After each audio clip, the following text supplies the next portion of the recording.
नमस्कार। सबसे पहले हिंदी एजुकेशनल चैनल में मैं आपका स्वागत करता हूं। आज मैं आपके समक्ष हिंदी साहित्य के श्रेष्ठ एकांकीकार विष्णु प्रभाकर द्वारा रचित संस्कार और भावना एकांकी नाटक की समीक्षा को लेकर उपस्थित हुआ हूं।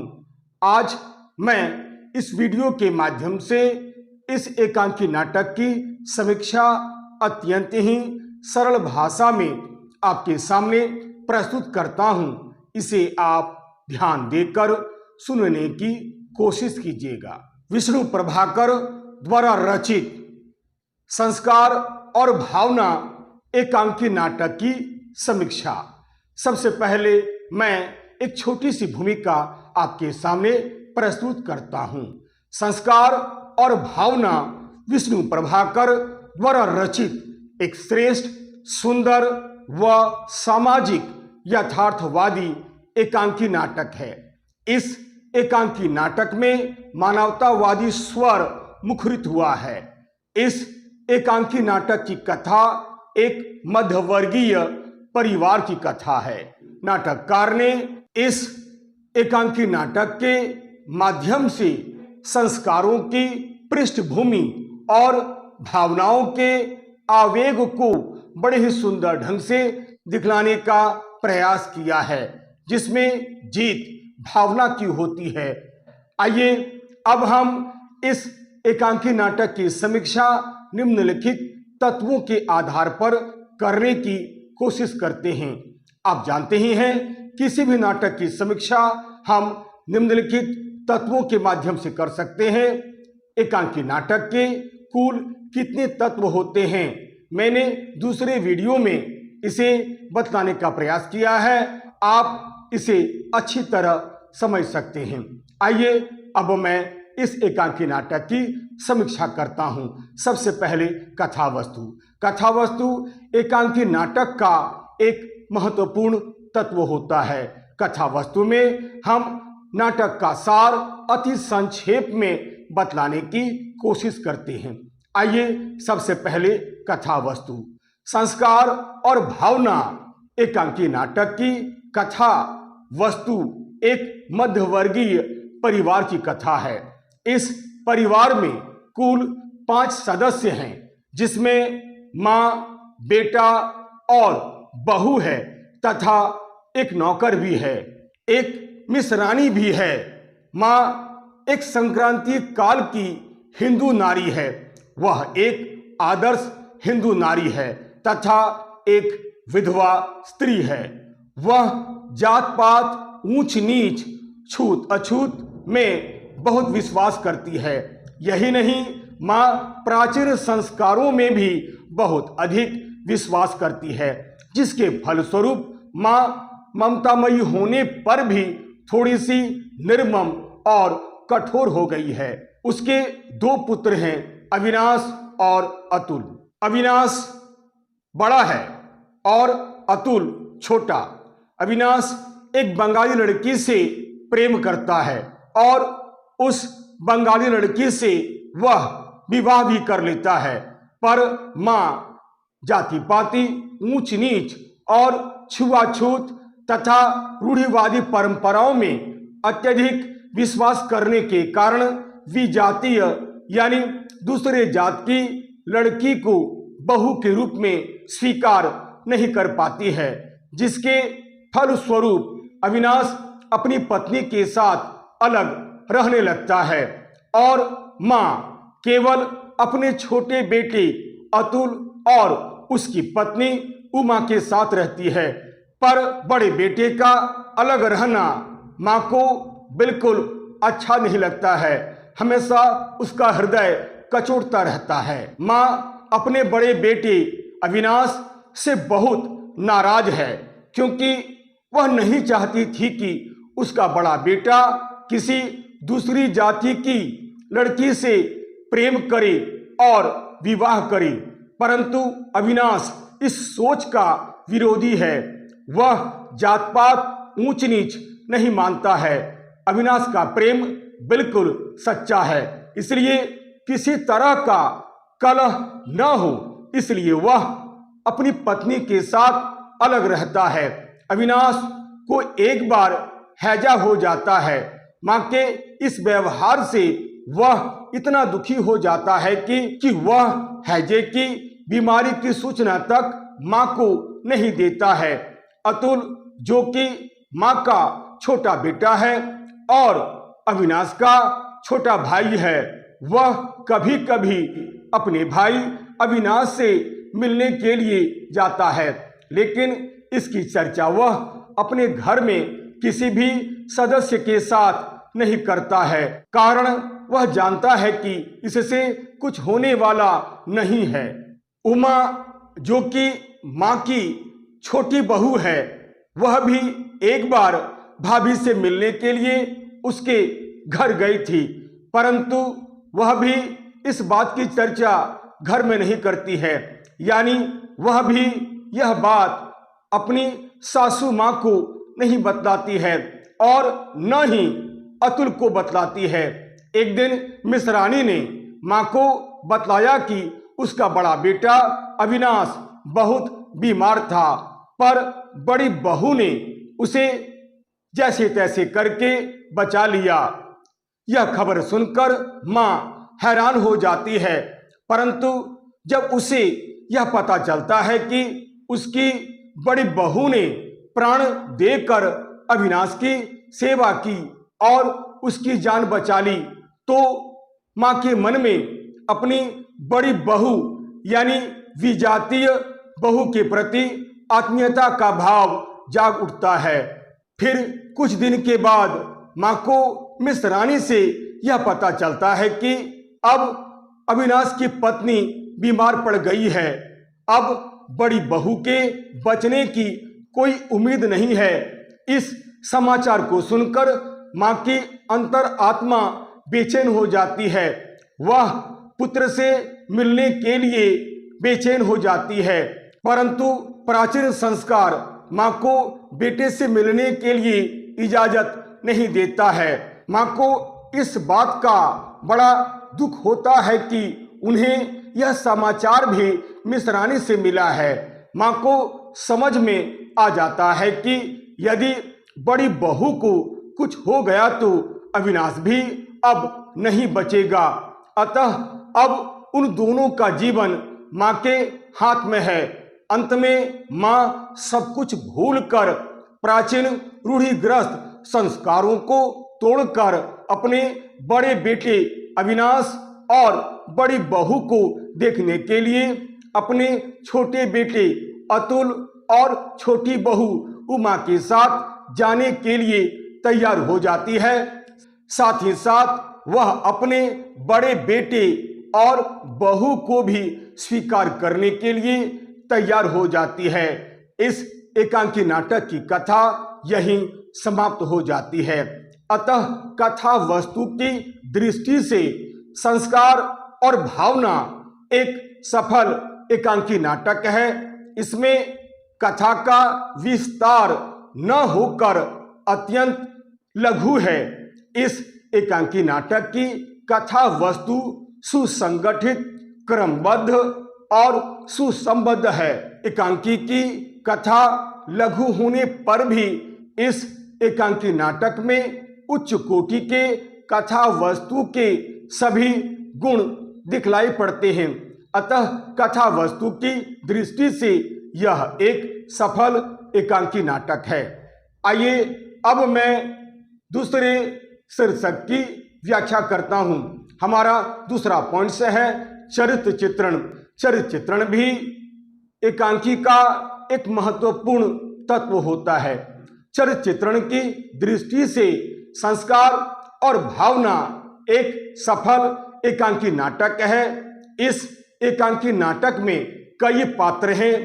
एकांकी नाटक की कथा चूंकि एक मध्यवर्गीय संयुक्त परिवार की कथा है, इस एकांकी में कुल 5 सदस्य हैं, जिसमें मां, बेटा और बहू है तथा एक नौकर भी है। यही नहीं, एक मिश्रानी भी है। मां एक संक्रांति काल की हिंदू नारी है।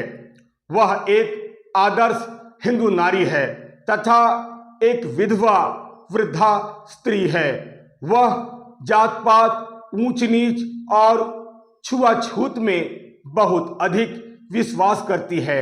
यही नहीं, माँ प्राचीन संस्कारों में भी बहुत विश्वास करती है, जिसके फल स्वरूप माँ थोड़ी सी निर्मम और कठोर भी हो गई है।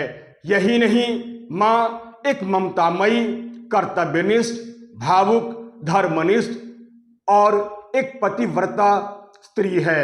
उसके 2 पुत्र हैं। बड़े का नाम अविनाश है और छोटे का नाम अतुल है। अविनाश एक साहसी, दृढ़ निश्चयी, स्वाभिमानी, आधुनिक विचारों वाला, ईमानदार तथा पत्नी से अगाध प्रेम करने वाला एक सच्चा व्यक्ति है। पत्नी दूसरी जात की होने के कारण वह अलग रहता है। अविनाश की पत्नी बड़ी ही सुंदर स्त्री है। वह एक साहसी, स्वाभिमानी, व्यवहारिक तथा आधुनिक विचारों वाली महिला है। अतुल माँ का दूसरा बेटा है। वह एक मातृभक्त, आज्ञाकारी, भावुक, सहृदयी, बड़े भाई साहब का आदर व सम्मान करने वाला तथा प्रगतिशील विचारों का एक व्यक्ति है। उमा अतुल की पत्नी है। वह एक भावुक, आधुनिक, तर्कशील, पति से अगाध स्नेह करने वाली तथा संयुक्त परिवार में विश्वास करने वाली नारी है। इस एकांकी में इन पात्रों के अतिरिक्त 2 और पात्र हैं, जिसमें एक नौकर है और एक मिश्रानी है, जो इस एकांकी नाटक के गौण पात्र हैं। चाहे एकांकी के प्रमुख पात्र हों या फिर गौण पात्र, सभी पात्र कथा वस्तु के विकास में महत्वपूर्ण योगदान देते हैं। एकांकीकार ने सभी पात्रों का चरित्र चित्रण बड़े ही सुंदर ढंग से किया है। अतः चरित्र चित्रण की दृष्टि से संस्कार और भावना एक सफल एकांकी नाटक है। आइए अब मैं तीसरे पॉइंट्स की चर्चा करता हूं। हमारा तीसरा पॉइंट्स है कथोपकथन या संवाद योजना। कथोपकथन या संवाद योजना एकांकी नाटक का एक प्रमुख तत्व होता है। कुछ विद्वानों ने कथोपकथन या संवाद योजना को एकांकी नाटक का रीढ़ कहा है। कथोपकथन या संवाद योजना की दृष्टि से संस्कार और भावना एक सफल एकांकी नाटक है। इस एकांकी के संवाद या कथोपकथन काफी प्रभावशाली, सौदेश्यपूर्ण, प्रासंगिक, स्वाभाविक, पात्रानुकूल, भावानुकूल एवं रोचक है। संयुक्त परिवार की समस्या होने के कारण इस एकांकी के संवाद कहीं बड़े बड़े हैं तो कहीं छोटे छोटे हैं। संवाद चाहे जैसा भी हो, ये पाठकों व श्रोताओं को बोझिल नहीं करते हैं। सभी संवाद बड़े ही रोचक है। मैं यहाँ पर एक उदाहरण आपके सामने प्रस्तुत करने की कोशिश करता हूँ। इसे आप ध्यान देकर सुनने की कोशिश कीजिएगा। जैसे, अतुल, क्या बन रहा है माताजी? माँ, अनसुना करके, तूने सुना? अतुल, क्या? माँ, अविनाश बहुत बीमार था, स्वर भीग जाता है। अतुल, जूता खोलते खोलते, हाँ, उन्हें हैजा हो गया था। माँ, आश्चर्य से, तू जानता था? अतुल, हाँ। अतः इस एकांकी के संवाद जहां एक ओर एकांकी नाटक में आए हुए पात्रों के चरित्र का विश्लेषण करते हैं, वहीं दूसरी ओर एकांकी की कथा वस्तु को गति प्रदान करने में भी सहायक होते हैं। निस्संदेह कथोपकथन या संवाद योजना की दृष्टि से विष्णु प्रभाकर वर रचित संस्कार और भावना एक श्रेष्ठ एवं सफल एकांकी नाटक है। आइए अब मैं अगला शीर्षक आपके सामने प्रस्तुत करता हूं। हमारा अगला पॉइंट है देश काल या वातावरण।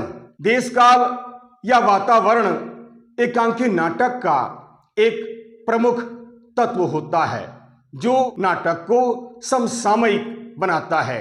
देश काल या वातावरण की दृष्टि से विष्णु प्रभाकर द्वारा रचित संस्कार और भावना एक सफल एकांकी नाटक है।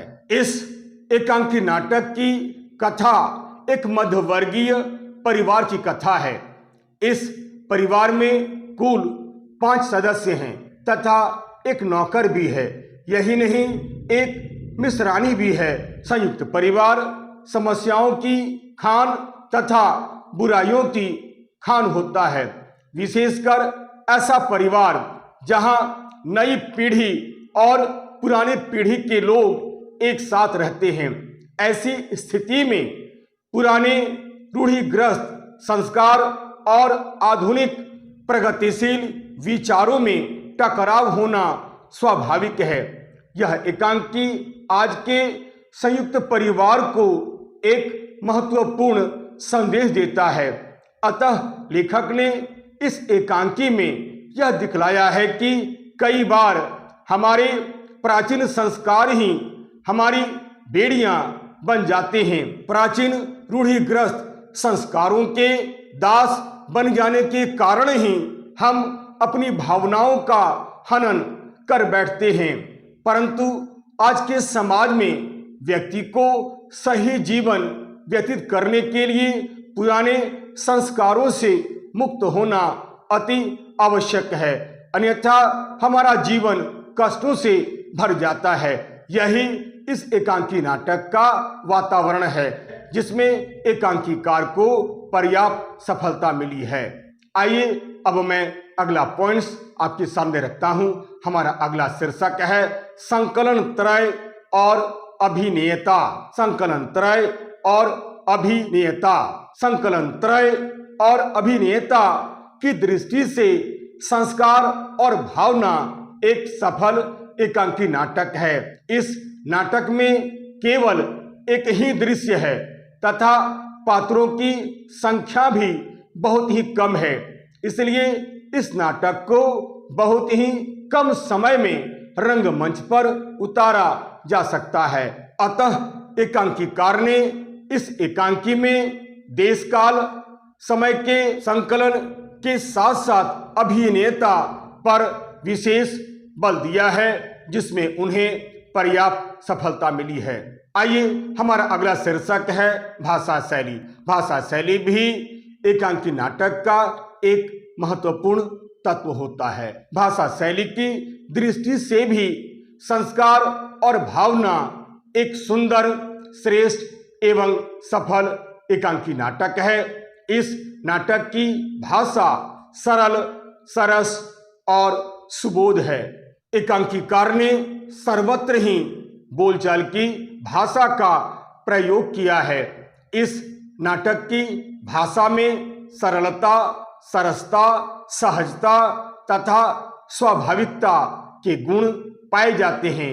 यही नहीं, इस एकांकी की भाषा प्रभावशाली, प्रसंगानुकूल, पात्रानुकूल, मनोनुकूल, प्रवाहपूर्ण, आकर्षक एवं रोचक है। इस एकांकी में नाटककार ने मुहावरे एवं लोकोक्तियों का भी बड़े ही सुंदर ढंग से प्रयोग किया है, जैसे हृदय नहीं पसीजना, सूरत को तरसना, कर्तव्य की दुहाई देना, दांतों तले उंगली दबाना आदि आदि। भावों को अभिव्यक्त करने के लिए एकांकीकार ने इस एकांकी नाटक में शब्दों का चयन बड़े ही सुंदर ढंग से किया है। अतः भाषा शैली की दृष्टि से भी संस्कार और भावना एक सफल एवं सुंदर एकांकी नाटक है। आइए अब मैं अगला शीर्षक आपके सामने रखता हूं। हमारा अगला पॉइंट है उद्देश्य। उद्देश्य के बारे में मैंने एक अलग वीडियो भी आपके सामने प्रस्तुत किया है। आवश्यकता पड़ने पर उस वीडियो को आप जरूर देखिएगा, क्योंकि एकांकी कला की दृष्टि से मैं इस एकांकी नाटक की समीक्षा कर रहा हूं, इसलिए यहां पर मैंने उद्देश्य को अति संक्षेप में प्रस्तुत करने का प्रयास किया है। आप उस वीडियो को जरूर देखिएगा। चलिए शुरू करता हूं। उद्देश्य: संस्कार और भावना विष्णु प्रभाकर द्वारा रचित एक श्रेष्ठ, सुंदर व सामाजिक यथार्थवादी एकांकी नाटक है। इस एकांकी नाटक की कथा एक मध्यवर्गीय परिवार की कथा है। इस एकांकी नाटक के माध्यम से एकांकीकार ने मनुष्य के संस्कार और भावनाओं के संघर्ष को बड़े ही सुंदर ढंग से प्रस्तुत किया है। यह एक उद्देश्य प्रधान एकांकी नाटक है। इस एकांकी नाटक का प्रमुख उद्देश्य रूढ़िग्रस्त प्राचीन संस्कारों पर आधुनिक विचारों की विजय दिखलाना तथा हमें यह संदेश देना कि व्यक्ति के मन में उत्पन्न होने वाली मानवीय भावनाओं के समक्ष उसके संस्कार कभी टिक नहीं पाते हैं और उसका मन प्राचीन संस्कारों की दास्ता से मुक्त होकर निर्मल और कोमल हो जाता है। इस एकांकी नाटक में लेखक ने नई पीढ़ी और पुरानी पीढ़ी के बीच के संघर्ष और विचारों को भी बड़े सुंदर ढंग से दिखलाने का प्रयास किया है, जिसमें मां की ममता पुराने रीति रिवाजों और संस्कारों पर विजय पाती है। यही विजय एक सुखी व संपन्न परिवार की नींव है। समय के साथ हमें बदलना चाहिए, यही इस एकांकी नाटक का प्रमुख उद्देश्य है। अतः लेखक ने इस एकांकी के माध्यम से हमें यही बतलाने का प्रयास किया है कि कई बार हमारे प्राचीन संस्कार ही हमारी भेड़ियां बन जाते हैं। प्राचीन रूढ़िग्रस्त संस्कारों के दास बन जाने के कारण हम अपनी भावनाओं का हनन कर बैठते हैं, परंतु आज के समाज में व्यक्ति को सही जीवन जीने का प्रयास करना चाहिए। यदि आवश्यकता पड़ने पर प्राचीन संस्कारों को, रूढ़िग्रस्त विचारों को तोड़ना आवश्यक हो जाए तो तुरंत हमें प्राचीन संस्कारों व रूढ़िग्रस्त विचारों से मुक्त हो जाना चाहिए, अन्यथा हमारा जीवन कष्टों से भर जाता है। अतः संस्कार और भावना एक उद्देश्य प्रधान एकांकी नाटक है, जिसमें एकांकीकार को पर्याप्त सफलता मिली है। आइए अब मैं अंतिम शीर्षक या पॉइंट्स की चर्चा करता हूं। हमारा अंतिम शीर्षक है शीर्षक या नामकरण की सार्थकता। शीर्षक या नामकरण की सार्थकता पर भी मैंने अलग से वीडियो बनाए हैं। आप आवश्यकता पड़ने पर उस वीडियो को जरूर देखिएगा। यहाँ पर मैं अति संक्षेप में शीर्षक या नामकरण पर अपने विचारों को रखना चाहता हूँ, इसे आप ध्यान देकर सुनने की कोशिश कीजिएगा। संस्कार और भावना विष्णु प्रभाकर द्वारा रचित एक श्रेष्ठ, सुंदर व सामाजिक यथार्थवादी एकांकी नाटक है। इस एकांकी नाटक की कथा वस्तु एक मध्यवर्गीय परिवार की कथा वस्तु है। शीर्षक या नामकरण की दृष्टि से यह एक सफल एकांकी नाटक है। लेखक ने इस एकांकी में शुरू से लेकर अंत तक संस्कारों और भावनाओं के बीच के द्वंद्व को बड़े सुंदर ढंग से उजागर करने का प्रयास किया है और अंततः जीत संस्कारों पर भावना की जीत दिखलाई है। प्रस्तुत एकांकी में एक मां अपने पुराने संस्कारों में बंधी हुई दिखलाई देती है, इसलिए जब उसका बड़ा बेटा अविनाश एक विजातीय लड़की से प्रेम विवाह कर लेता है तो वह विजातीय लड़की को बहू के रूप में स्वीकार नहीं करती है, क्योंकि उसको स्वीकार करने में उसके संस्कार आड़े आते हैं। संस्कार उन्हें ऐसा कार्य करने की इजाजत नहीं देता है, जिसके फल स्वरूप परिवार दो टुकड़ों में बढ़ जाता है। बड़ा बेटा अविनाश अपनी पत्नी के साथ अलग रहता है और छोटा बेटा अतुल अपनी पत्नी उमा तथा मां के साथ अलग रहता है। फिर कुछ दिनों के बाद अविनाश बीमार पड़ जाता है। जैसे तैसे करके उसकी पत्नी उसकी जान बचा लेती है और जब उसे यह पता चलता है कि उसकी बहू ने प्राणपण से अविनाश की सेवा की है और उसकी जान बचाई है, तो उसके मन में अपनी विजातीय बहू के प्रति आत्मीयता का भाव जाग उठता है। फिर कुछ दिनों के बाद अविनाश की पत्नी भी बीमार पड़ जाती है। तब मां की अंतरात्मा बेचैन हो जाती है। वह पुत्र से मिलने के लिए छटपटाने लगती है, परंतु संस्कार प्रबल होने के कारण वह अपने बड़े बेटे व बहू को देखने के लिए नहीं जा पाती है और वह अपने दूसरे बेटे यानी अतुल और उसकी पत्नी उमा से अपने बड़े बेटे और बहू की खोज खबर लेती रहती है। परंतु एक समय ऐसा आ जाता है जब वह चुपचाप नहीं बैठ पाती है और वह पुत्र से और बहू से मिलने के लिए व्याकुल हो जाती है। मां की ममता के सामने उसके संस्कार झुकते हुए नजर आते हैं और अंत में मां प्राचीन रूढ़िग्रस्त संस्कारों को तोड़कर अपने बड़े बेटे अविनाश और बहू को देखने के लिए चली जाती है। वह अपने बड़े बेटे और बहू को भी स्वीकार करने के लिए तैयार हो जाती है। यहाँ संस्कारों की हार होती है और भावना की जीत होती है। अतः इस एकांकी नाटक में लेखक ने शुरू से लेकर अंत तक संस्कार और भावना के बीच होने वाली टकराव को बड़े सुंदर ढंग से दर्शाने का प्रयास किया है और अंततः जीत भावना की दिखलाई है। अतः यह शीर्षक सभी दृष्टियों से उचित, सार्थक एवं अर्थपूर्ण दिखलाई देता है। इस तरह हम देखते हैं कि विष्णु प्रभाकर द्वारा रचित संस्कार और भावना एक श्रेष्ठ, सुंदर व सामाजिक यथार्थवादी एकांकी नाटक है। यह नाटक एकांकी कला की दृष्टि से एक सफल एकांकी नाटक है। एकांकीकार ने इस नाटक में एकांकी कला के जितने तत्व होते हैं उन सभी तत्वों का निर्वाह बड़े ही सुंदर ढंग से किया है, जिसमें उन्हें पर्याप्त सफलता मिली है।